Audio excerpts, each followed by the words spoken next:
جس وقت ہم بھی بھگت رہے تھے ریفرنس، تو فیض حمید صاحب نے ثاقب نثار صاحب سے کہا جی ہمارے بندے کو فارغ کریں، تو انہوں نے کہا جی ہمیں تو کوئی ایشو نہیں ہے، اس میں آصف سعید کھوسہ صاحب بیٹھے ہوئے ہیں،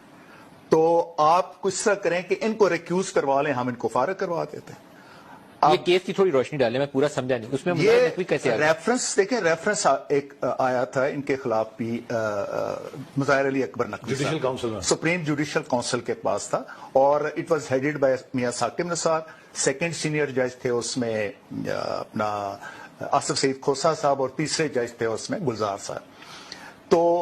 وہ ایک ججمنٹ دی تھی آصف سعید کھوسہ صاحب نے کہ انہوں نے ایک بیل لی کہ فیکٹس وہی رہے، پارٹی وہی رہی، صرف وکیل چینج ہوئے، اور اس میں کچھ کرپشن کے ایلیگیشنز لگائے گئے تھے۔ کیس کون سا تھا وہ؟ یہ لاہور کی کوئی بیل کا تھا، وہ رپورٹڈ ججمنٹ ہے۔ تو اس میں جنرل صاحب کیسے آ گئے؟ میں اس کی بنیاد پہ ان کے خلاف ریفرنس بنا،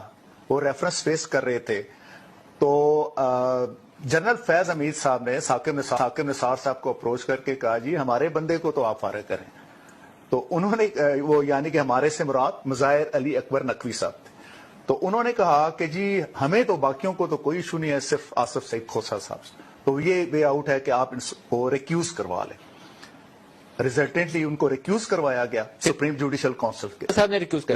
ریکیوز کیا۔ اور آپ کے خیال میں پھر ان کو جنرل فیض نے ان کو کہا اگر انہوں نے ریکیوز کر لیا، مان بھی لیا انہوں نے؟ یس، یہ ریکارڈ کی بات ہے یہ، کیونکہ ہم اس وقت خود بھگت رہے تھے، میں نے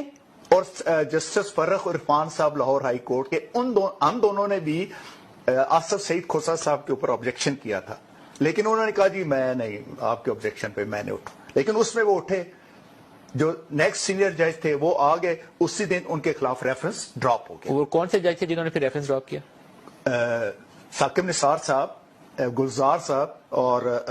غالباً اجاز افضل صاحب تھے، اور ساتھ دو ہائی کورٹس کے سینئر ججز تھے۔ سر آپ جس طریقے سے سپریم کورٹ کے ججز کی یہ کہانی بتا رہے ہیں، اس طریقے سے تو میرے محلے میں بیٹھ کے بھی کوئی فیصلہ نہیں کرے گا، آپ مجھے سپریم کورٹ کے ان ججز کی کہانی بتا رہے ہیں جو پورے پاکستان کی قسمت کا فیصلہ کرتے ہیں۔ دیکھیں